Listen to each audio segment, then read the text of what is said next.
Exercise 1.7 third sum. By using Gauss elimination method, balance the chemical reaction equation. So ஒரு chemical reaction equation கொடுத்திருக்காங்க. நீங்க chemistryல நல்லாவே படிச்சிருப்பீங்க. இதுல left hand side பார்த்தீங்கன்னா C2H6 plus O2 which gives H2 plus CO2. So இப்போ இந்த equationல நம்ம என்ன பண்ணணும்னா left hand sideல ரெண்டு கார்பன் இருக்கு, right hand sideல ஒரு கார்பன் இருக்கு. So நம்ம ஃபைனலா இந்த Gauss elimination method யூஸ் பண்ணி இந்த சைடு எத்தனை கார்பன் இருக்கோ அதே நம்பர் ஆஃப் இத்தனை சைட் ரைட் சைட்லயே நம்ம கொண்டு வரணும். ஸோ ரெண்டுத்தையும் ஈக்குவேட் பண்ணி இத்தனை இங்கே இவ்வளோ ஹைட்ரஜன் இருந்துச்சுன்னா அதே நம்பர் ஆஃப் ஹைட்ரஜனும் ரைட் ஹேண்ட் சைடில் இருக்கணும். ஸோ அதே மாதிரி ஆக்சிஜன் எத்தனை லெஃப்ட் ஹேண்ட் சைடில் இருக்கோ அதே மாதிரி அத்தனை ஆக்சிஜன் ரைட் ஹேண்ட் சைட்லேயும் இருக்கணும். ஸோ இதை ரெண்டுமே லெஃப்ட் ஹேண்ட் சைடும் ரைட் ஹேண்ட் சைடும் நம்ம ஈக்குவலாக கொண்டு வரதுக்கு பேர் தான் பேலன்சிங். கெமிக்கல் ரியாக்ஷனை வந்து பேலன்ஸ் பண்ணுறதுன்னு அர்த்தம். ஸோ சொல்யூஷனில் ஃபர்ஸ்ட் ஸ்டெப் என்னென்னா நம்ம வந்துட்டு பாசிட்டிவ் இன்டீஜர்ஸை வந்து இன்க்ளூட் பண்ணணும் இந்த கெமிக்கல் ஈக்குவேஷனில். ஸோ எதெல்லாம் நான் இப்போ வந்துட்டு x1, x2, x3, x4ன்னு ஒரு 4 பாசிட்டிவ் இன்டீஜர்ஸ் இன்க்ளூட் பண்ண போகிறேன். ஏன்னாக்கா ஒவ்வொரு டேர்ம் இருக்குது. C2H6ங்கிறது ஒரு டேர்ம், அதுக்கு முன்னாடி ஒரு அன்னோன் டேர்ம் பாசிட்டிவ் இன்டீஜராக கொண்டு வர போகிறேன். அது x1ன்னு வச்சுருக்கேன். அதே மாதிரி இந்த டேர்ம் O2 இந்த டேர்முக்கு முன்னாடி ஒரு பாசிட்டிவ் இன்டீஜர் இன்க்ளூட் பண்ண போகிறேன். அதை x2ன்னு வச்சுருக்கேன், அதோட வேல்யூ எனக்கு தெரியாது. அதே மாதிரி ரைட் ஹேண்ட் சைடில் இருக்க இந்த டேர்ம் H2 இதுக்கு முன்னாடி ஒரு பாசிட்டிவ் அன்னோன் இன்டீஜரை இன்க்ளூட் பண்ண போகிறேன், அது பேர் x3ன்னு வச்சுருக்கேன், அதுவும் எனக்கு அன்னோன் தான். இப்போ அதே மாதிரி CO2ங்கிற இந்த ஃபோர்த்து டேர்ம் இந்த டேர்முக்கு முன்னாடி இந்த x4ங்கிற இன்னொரு பாசிட்டிவ் இன்டீஜரை நான் இன்க்ளூட் பண்ண போகிறேன். இந்த ஒவ்வொரு வேல்யூவையும் நான் இந்த x1, x2, x3, x4 இந்த 4 வேல்யூவையும் நான் கண்டுபிடிச்சிட்டேன்னா இந்த கெமிக்கல் ரியாக்ஷன் எனக்கு பேலன்ஸ்ட் ஆகிடும். ஸோ அதை காஸ் எலிமினேஷன் மெத்தட் படி இப்போ நம்ம கண்டுபிடிக்க போகிறோம். ஸோ இது உங்களுக்கு கெமிஸ்ட்ரி நல்லாவே படிச்சிருப்பீங்க. இது வந்து ரியாக்டன்ஸ், இது ரெண்டுமே வந்துட்டு ப்ராடக்ட் டேர்ம்ஸ். ஸோ இப்போ இந்த கெமிக்கல் ஈக்குவேஷனை நான் பேலன்ஸ் பண்ணுறதுக்காக இந்த அன்னோன் பாசிட்டிவ் இன்டீஜர்ஸை ஒவ்வொரு டேர்ம் முன்னாடியும் இன்க்ளூட் பண்ணி ஒரு ஈக்குவேஷன் கொண்டு வந்திருக்கேன். அதாவது இந்த ஃபர்ஸ்ட் டேர்ம் C2H6 முன்னாடி x1, அது O2க்கு முன்னாடி x2, H2க்கு முன்னாடி x3 அண்ட் CO2க்கு முன்னாடி x4. ஸோ இதை நம்ம வந்து ஈக்குவேஷன் நம்பர் 1ன்னு வச்சுருக்கேன். ஸோ ஃபர்ஸ்ட் ஸ்டெப் என்ன இது எனக்கு அப்படின்னா number of carbon atoms on the left side is equal to the number of carbon atoms on the right side. So ரெண்டுமே ஈக்குவலாக இருக்கணும். இங்கே 2 கார்பன் இருந்துச்சுன்னா இங்கேயும் 2 கார்பன் ஆட்டம்ஸ் இருந்தால் தான் அந்த ஈக்குவேஷன் வந்து பேலன்ஸ்டுன்னு அர்த்தம். ஸோ என்னோட ஃபர்ஸ்ட் எய்ம் வந்துட்டு ரெண்டையும் நான் வந்துட்டு ஈக்குவலாக கொண்டு வரணும். ஸோ இப்படி நம்ம இன்க்ளூட் பண்ணும்போது நமக்கு வந்து ஒரு லீனியர் ஹோமோஜீனியஸ் ஈக்குவேஷன் கிடைக்கும். அது எப்படி கிடைக்குதுங்கிறத பார்ப்போம். இங்கே லெஃப்ட் ஹேண்ட் சைடு பார்த்தீங்கன்னாக்கா 2 கார்பன் இருக்குது. ஸோ அதை வந்துட்டு நான் எப்படி எழுத போகிறேன்னா 2x1ன்னு சொல்லி எழுத போகிறேன். இங்கே x1 இருக்குது. ஸோ அதை நான் ஃபர்ஸ்ட்டு எழுதக்கூடிய ஹோமோஜீனியஸ் ஈக்குவேஷன் இங்கே 2 கார்பன் இருக்கனால 2, இங்கே unknown positive integer x1. So 2x1 is equal to right hand side எத்தனை கார்பன் இருக்குன்னு பார்க்குறேன். ரைட் ஹேண்ட் சைடு இங்கே ஒரே ஒரு கார்பன் இருக்கு, அதுக்கு முன்னாடி x4ன்னு இருக்கு. So 2x1 is equal to x4ன்னு எழுதும். இது வந்து ஈக்குவேஷன் நம்பர் 2. ஸோ நான் இதை எப்படி எழுதியிருக்கேன் நான் திருப்பவும் சொல்கிறேன். லெஃப்ட் ஹேண்ட் சைடில் இருக்க கார்பன் ஆட்டம்ஸ் என்னவோ அதே சைடு ரைட் ஹேண்ட் சைடும் நம்ம ஈக்குவேட் பண்ணணும். இங்கே பார்த்தீங்கன்னா லெஃப்ட் ஹேண்ட் சைடில் இங்கே 2 கார்பன் இருக்குது, C2ன்னு இருக்கனால நான் இங்கே 2 போட்டுக்கிறேன், இங்கே x1ங்கிறதுனால x போட்டுக்கிறேன், x1ன்னு போட்டிருக்கேன். அதே மாதிரி இங்கே கார்பன் பார்த்தீங்கன்னா ஒரே ஒரு கார்பன் இருக்குது, அதனுடைய கோஎஃபிஷியன்ட் x4ன்னு இருக்குது. ஸோ ஈக்குவல் டு x4ன்னு போட்டிருக்கேன். இதை வந்து ஈக்குவேஷன் நம்பர் 2ன்னு வச்சுருக்கேன். இதை இன்னும் சிம்பிளிஃபைடாக சொல்லணும் அப்படின்னாக்கா so 2x1 is equal to x4ன்னு கிடச்சிருக்கிறது நான் என்ன பண்ண போகிறேன், ரைட் ஹேண்ட் சைடு 0 ஆக்கிறதுக்கு 2x1 அப்படியே இருக்கும், x4 வந்து நான் லெஃப்ட் ஹேண்ட் சைடு கொண்டு போக போகிறேன். So 2x1 minus x4 is equal to 0. இது நான் வந்து ஈக்குவேஷன் நம்பர் 2ன்னு நான் வந்து வச்சுக்கிறேன். இது வந்து எனக்கு கிடைச்சிருக்க homogeneous equation. So next step அதே மாதிரி என்ன பண்ண போகிறேன், இப்போ நம்ம கார்பனுக்கு எழுதியாச்சு, அதே மாதிரி ஹைட்ரஜனுக்கும் ஆக்சிஜனுக்கும் நம்ம வந்து எழுதணும். ஸோ இப்போ ஹைட்ரஜன் எப்படின்னு பார்ப்போம். ஹைட்ரஜன் பார்த்தீங்கன்னா லெஃப்ட் ஹேண்ட் சைடில் H6ன்னு இருக்குது. ஸோ H6க்கு முன்னாடி இருக்கிறது unknown positive x1. ஸோ அப்போது இங்கே நமக்கு இந்த ஈக்குவேஷன் ஃபார் ஹைட்ரஜனுக்கு எப்படி கிடைக்கும்னா 6 into x1ன்னு கிடைக்கும். So 6 into x1 is equal to right hand side எத்தனை ஹைட்ரஜன் இருக்குன்னு பாருங்க. ரைட் ஹேண்ட் சைடில் 2 H2ன்னு இருக்கு. அப்போ வந்துட்டு 2 இங்கே ஹைட்ரஜனுக்கு முன்னாடி இருக்க கோஎஃபிஷியன்ட் என்ன கொடுத்துருக்காங்க, x3ன்னு கொடுத்துருக்காங்க. அப்போ 2x3ன்னு எழுதணும். ஸோ ஹோமோஜீனியஸ் ஈக்குவேஷன் நம்ம ரைட் ஹேண்ட் சைடு ஃபுல்லாக 0 ஆக்கணும். ஸோ அதுக்கு நான் என்ன பண்ண போகிறேன், 6x1 அப்படியே வச்சுக்க போகிறேன். இந்த ரைட் ஹேண்ட் சைடில் இருக்கக்கூடிய 2x3 நான் என்ன பண்ண போகிறேன், லெஃப்ட் ஹேண்ட் சைடு கொண்டு வந்தேன்னா -2x3 அப்படின்னு கிடைக்கும். So -2x3 is equal to 0. இது வந்து ஈக்குவேஷன் நம்பர் நான் 3ன்னு செட் பண்ணி வச்சிருக்கேன். இதை இன்னும் நம்ம சிம்பிளிஃபைடாக பண்ணணும் அப்படின்னா, இப்போ இந்த ஈக்குவேஷனை நீ இன்னும் சிம்பிளிஃபைடாக பண்ணுறதுக்கு இப்போ இங்கே வந்து 6 இருக்குது, இங்கே வந்து 2 இருக்குது. ஸோ ஒவ்வொரு டேர்மையும் நான் 2ஆல் நான் டிவைட் பண்ண போகிறேன், left hand side right hand side. So 6 divided by 2 அப்படின்னு பண்ணேன் அப்படின்னா எனக்கு வந்து இங்கே கிடைக்கக்கூடியது 3x1ன்னு கிடைக்கும். அதே மாதிரி மைனஸ் இந்த 2வையும் நான் 2ஆல் டிவைட் பண்ணேன் அப்படின்னா எனக்கு 1ன்னு கிடைக்கும். ஸோ அப்போ -x3 மட்டும் இருக்கும், which is equal to 0 divided by 2 போட்டால் எனக்கு 0 தான் கிடைக்க போகுது. So which is simply 0. So இது வந்து ஈக்குவேஷன் நம்பர் நான் 3ன்னு செட் பண்ணியிருக்கேன். இது வந்து ஹைட்ரஜனுக்கான ஈக்குவேஷன்.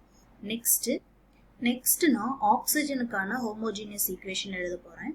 லெஃப்ட் ஹேண்ட் சைடில் பார்த்தீங்கன்னா ஆக்சிஜன் 2 இருக்குது. ஸோ 2 unknown positive integer என்ன x2. So 2x2 is equal to right hand side என்ன எத்தனை ஆக்சிஜன் இருக்குன்னு பாருங்க, ஒரே ஒரு ஆக்சிஜன் இருக்கு. ஸோ ரைட் ஹேண்ட் சைடு பார்த்தீங்கன்னா இங்கே ஒரு ஆக்சிஜன், அதனுடைய unknown positive integer x3. So 2x2 is equal to x3 plus இங்கே பார்த்தீங்கன்னா 2 ஆக்சிஜன் இருக்கு. ஸோ அப்போ 2 அதனுடைய unknown வேல்யூ வந்துட்டு x4. So 2x3 plus x4. So நான் ஹோமோஜீனியஸ் ஈக்குவேஷன் எல்லா டேர்மையும் நான் ரைட் ஹேண்ட் சைடு வந்து 0ன்னு கொண்டு வரதுக்கு 2x2 minus x3 minus 2x4 is equal to 0. இதுதான் வந்துட்டு fourth ஈக்குவேஷன். இதை நான் வந்து ஈக்குவேஷன் நம்பர் 4ன்னு வச்சிருக்கேன். இப்போ நமக்கு கிடைச்சிருக்க equation number 2, 2x1 minus x4 is equal to 0, 3x1 minus x3 is equal to 0, 2x2 minus x3 minus 2x4 is equal to 0. இந்த 2, 3, 4 இந்த 3 ஈக்குவேஷனை தான் நம்ம வந்து homogeneous system of linear equations in 4 unknowns அப்படின்னு சொல்லியிருக்கோம். இதுக்கு முன்னாடி நம்ம வந்து சிஸ்டம் ஆஃப் லீனியர் ஈக்குவேஷன்ஸ் கொடுத்துருப்பாங்க, அதுலேருந்து நம்ம வந்து ஆகுமெண்ட் மேட்ரிக்ஸ் நம்ம எடுத்து எழுதியிருப்போம். இப்போ அதே மாதிரி இந்த ஈக்குவேஷன் நம்பர் 2, 3, 4 பேஸ் பண்ணி நம்ம வந்து ஆகுமெண்ட் மேட்ரிக்ஸ் இப்போ வந்து நம்ம எழுதணும். ஸோ நமக்கு கிடைச்சிருக்க ஹோமோஜீனியஸ் ஈக்குவேஷனை நான் இங்கே தனியாக எடுத்து எழுதியிருக்கேன். ஈக்குவேஷன் 2, 3, 4 இதுதான் நமக்கு கிடைச்சிருக்க ஹோமோஜீனியஸ் ஈக்குவேஷன். ஸோ இதிலேருந்து நான் வந்துட்டு ஆகுமெண்ட் மேட்ரிக்ஸ் நான் எழுத போகிறேன். ஸோ ஆகுமெண்ட் மேட்ரிக்ஸ் நமக்கு ஆல்ரெடி தெரியும், எப்படி நம்ம டினோட் பண்ணுவோம்னா கேபிட்டல் A பார் B அப்படின்னு வச்சுக்கலாம். அதுதான் வந்துட்டு augment matrix, capital A bar capital B. இதுதான் வந்துட்டு ஆகுமெண்ட் மேட்ரிக்ஸை ரெப்ரசன்ட் பண்ணுறதுக்கான simple. So which is equal to, so augment மேட்ரிக்ஸை நம்ம இப்போ எப்படி எழுத போகிறோம் அப்படின்னா, இப்போ இந்த ரோ ஃபுல்லாக x1, இந்த ரோ ஃபுல்லாக x2, இந்த ரோ ஃபுல்லாக x3, இந்த ரோ ஃபுல்லாக x4ன்னு நம்ம போட போகிறோம். ஸோ இப்போ இங்கே மேலே என்ன வரப்போகுதுன்னா x1 வரும், x1 உடைய கோஎஃபிஷியன்ஸ் வரும், திருப்பி x2 உடைய காலம் இது, அதுக்கப்புறம் x3, நெக்ஸ்ட் வந்துட்டு x4. ஸோ 4 அன்னோன் இருக்குது, அதனால 4 x1, x2, x3, x4. So fourth காலம் ஆட்டோமேட்டிக்லி நமக்கு வந்து 0 தான் வரப்போகுது. ஏன்னா இங்கே எல்லாமே right hand side equal to 0ன்னு நம்ம வச்சுருக்கோம் இந்த கேஸில், ஒவ்வொரு கேஸ்லையும். ஸோ இப்போ x1 ஃபர்ஸ்ட் ஈக்குவேஷன் நம்பர் 2ல் x1க்கு முன்னாடி என்ன இருக்குது, 2 இருக்குது. அந்த 2வை கொண்டு வந்து இங்கே போடும். அதே மாதிரி இந்த செகண்ட் ஈக்குவேஷன்ல பார்த்தீங்கன்னா x2ங்கிற டேர்ம் இல்லை. ஸோ இல்லைன்னா அந்த டேர்ம் வந்துட்டு நம்ம 0ன்னு போடணும். அதே மாதிரி x3யும் இல்லை. ஸோ அந்த டேர்மையும் நம்ம வந்து 0ன்னு போடணும். x4 இருக்கு. x4க்கு முன்னாடி வந்துட்டு மைனஸ் இருக்கு. ஸோ -1. அதே மாதிரி இந்த தேர்ட் ஈக்குவேஷன் தான் வந்துட்டு இங்கே வந்து செகண்ட் ரோவா வரப்போகுது. ஸோ இங்கே வந்து x1க்கு முன்னாடி 3 இருக்கு. ஸோ அது இங்கே வந்துடும் 3. அதே மாதிரி x2 இருக்கான்னு பார்க்குறேன். இந்த ஈக்குவேஷனில் x2வே இல்லை. நம்ம ஈக்குவேஷன் நம்பர் 3ல x2ங்கிற டேர்மே இல்லை. ஸோ அதை நான் வந்து 0ன்னு போட்டுக்கிறேன். அதே மாதிரி x3 பார்க்குறேன். x3 வந்துட்டு -1ன்னு இருக்கு. ஸோ -1ன்னு எடுத்திருக்கேன். அதே மாதிரி x4ங்கிற டேர்மே இந்த ஈக்குவேஷன் நம்பர் 3ல இல்லை. ஸோ அப்போ நான் வந்து இல்லாத டேர்முக்கெல்லாம் நான் வந்து 0ன்னு சப்ஸ்டியூட் பண்ண போகிறேன். அதே மாதிரி ஃபோர்த் ஈக்குவேஷன் தான் இங்கே வந்து தேர்ட் ரோவாக வரப்போகுது. ஸோ இங்கே பார்த்தீங்கன்னா x1ங்கிற ஒரு டேர்மே இல்லை. ஸோ அப்போ இல்லாத டேர்ம் வந்துட்டு எனக்கு 0. x2 பார்த்தீங்கன்னா 2x2ன்னு இருக்குது. ஸோ இங்கே வந்து நம்ம 2ன்னு எடுத்து எழுதுறோம். அதே மாதிரி x3 இங்கே வந்து என்ன இருக்குது, -1ன்னு இருக்குது. ஸோ -1ன்னு இங்கே எழுதுறோம். அதே மாதிரி x4க்கு முன்னாடி என்ன இருக்குது, -2ன்னு இந்த இடத்துல இருக்குது. ஸோ இங்கே -2ன்னு எழுதுறோம்.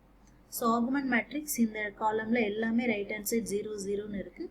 ஸோ இந்த காலம் ஃபுல்லாக நமக்கு வந்து இப்போதைக்கு 0 தான். ஸோ இப்போ நம்ம வந்து ஆகுமெண்ட் மேட்ரிக்ஸ் வந்து கரெக்டாக எழுதிட்டோம். ஸோ ஆகுமெண்ட் மேட்ரிக்ஸ் எழுதினதுக்கப்புறம் நம்ம என்ன பண்ணுவோம்னா காஷியன் எலிமினேஷன் மெத்தட் வந்து அப்ளை பண்ண போகிறோம். ஸோ காஸ் எலிமினேஷன் மெத்தடில் நம்ம என்ன பண்ண போகிறோம் அப்படின்னா நம்ம ரோ எஷலன் ஃபார்ம் யூஸ் பண்ணுற மாதிரி அதே தான் இங்கேயும் யூஸ் பண்ண போகிறோம். ஸோ என்னுடைய ஃபர்ஸ்ட் ஸ்டெப் வந்துட்டு இந்த ஆகுமெண்ட் மேட்ரிக்ஸில் செகண்ட் ரோவில் இருக்கக்கூடிய ஃபர்ஸ்ட் எலிமெண்ட்டை நான் வந்து 0 ஆக்கணும். ஸோ அதுக்கு நான் ஃபார்முலா என்ன எழுத போகிறேன் அப்படின்னா 2r2 மைனஸ் 3r1. ஸோ இப்படி நான் எழுதுனேன்னா ஃபர்ஸ்ட் ஸ்டெப் எப்போவுமே நான் ஒர்க் அவுட் பண்ணும்போது எப்போவுமே நான் சொல்லிகிட்டே இருக்கேன், ஃபர்ஸ்ட் ரோவோட மட்டும்தான் நான் வந்து ஒர்க் அவுட் பண்ணணும். அப்போ தான் என்னோட ஒர்க்கிங் ப்ரொசீஜர் வந்து ஈஸியாக இருக்கும். ஸோ வந்துட்டு இங்கே 3 இருக்குது, இங்கே 2 இருக்குது. இந்த 3யை 2ஆல் மல்டிப்ளை பண்ணால் இது 6ன்னு மாறிடும். இந்த 2வை நம்ம 3ஆல் மல்டிப்ளை பண்ணும்போது இதுவும் 6ன்னு மாறிடும். ஸோ 6 - 6 வந்து 0 ஆகிடும். அப்போ எனக்கு ஈஸியாக செகண்ட் ரோவில் இருக்கக்கூடிய ஃபர்ஸ்ட் எலிமெண்ட்டை நான் வந்து 0 பண்ணுறதுக்கு இந்த ஃபார்முலா யூஸ் பண்ணுறேன். ஸோ அப்படி நான் யூஸ் பண்ணேன்னா இப்போ இந்த ஆகுமெண்ட் மேட்ரிக்ஸ் எப்படி சேஞ்ச் ஆகும்னா ஃபர்ஸ்ட் ரோவில் எந்த சேஞ்சுமே இருக்காது. ஸோ 2 அப்படியே தான் இருக்கும், 0வும் அப்படியே தான் இருக்கும், திருப்பி 0 அப்படியே இருக்கும், -1ம் அதே மாதிரி தான் இருக்கும், அப்புறம் லாஸ்ட் காலம் 0 தான் இருக்கும். ஸோ இங்கே என்னவா மாறிடும், இந்த ஃபார்முலா அப்ளை பண்ணதுக்கப்புறம் இந்த டேர்ம் வந்துட்டு 0 ஆகிடும். அதே மாதிரி 2 × 0 0 - 0. ஸோ இந்த டேர்ம் ஆட்டோமேட்டிக்கலி 0. -1 × 2 -2 -0. அப்போ இந்த இடத்துல என்ன கிடைக்கும், எனக்கு -2ன்னு கிடைக்கும். அதே மாதிரி இங்கே 0 தான் இருக்குது. So 0 2 × 0 minus of -3. ஸோ +3ன்னு கிடைக்கும் ஆன்சர் இங்கே. ஸோ -2 3 0. அதே மாதிரி லாஸ்ட் ரோவில் நான் எந்த சேஞ்சுமே பண்ணலை. Last row as it is 0 2 -1 -2 0. So third ரோவில் நான் எந்த சேஞ்சுமே பண்ணலை. இதுதான் நான் மாடிஃபைட் பண்ண ரோ எஷலன் ஃபார்ம். ஸோ என்னோட இன்னொரு எய்ம் என்னன்னாக்க second element of the third row இதையும் நான் வந்துட்டு 0 ஆக்கணும். அதாவது இந்த ட்ரையாங்கிளை நான் வந்து சாட்டிஸ்ஃபை பண்ணணும். இந்த 3 எலமெண்ட்டும் எனக்கு வந்து 0 ஆகணும். அதுதான் வந்துட்டு இந்த எலிமினேஷன் மெத்தடுடைய எய்ம். ஸோ இதை நான் வந்து 0 ஆக்கிறதுக்கு நான் சிம்பிளாக எப்படி பண்ண போகிறேன் அப்படின்னா இங்கே ஆல்ரெடி 2 0 இருக்குது. ஜஸ்ட் இந்த R2 ரோவையும் இந்த R3 ரோவையும் நான் இன்டர்சேஞ்ச் பண்ணிட்டேன் அப்படின்னா எனக்கு இங்கே இருக்கக்கூடிய எலமெண்ட் வந்து 0 ஆகிடும். இந்த ட்ரையாங்கிள் இந்த 3 எலமெண்ட்டும் 0ங்கிற அந்த கண்டிஷனை எனக்கு வந்து சாட்டிஸ்ஃபை ஆகிடும். So next step I am interchanging the R2 with R3. So R3யையும் R2வையும் நான் வந்து இன்டர்சேஞ்ச் பண்ண போகிறேன். இந்த மாதிரி இங்கிட்ட ஒரு ஏரோ மார்க் இப்படி போட்டோன்னா அதுதான் வந்து இன்டர்சேஞ்ச் பண்ணுறதுக்கான சிம்பிள். ஸோ இப்படி நான் இன்டர்சேஞ்ச் பண்ணேன்னா எனக்கு கிடைக்கக்கூடிய ஈக்குவலண்ட் மேட்ரிக்ஸ் எப்படி ஆகிடும் அப்படின்னா ஃபர்ஸ்ட் ரோவில் எந்த சேஞ்சுமே இருக்காது. 2 0 0 -1 0. செகண்ட் ரோ இது இங்கே போயிடும். அப்போது 0 2 -1 -2 0. அதே மாதிரி இந்த ரோவில் உள்ளது இங்கே வந்துடும். So 0 0 -2 plus 3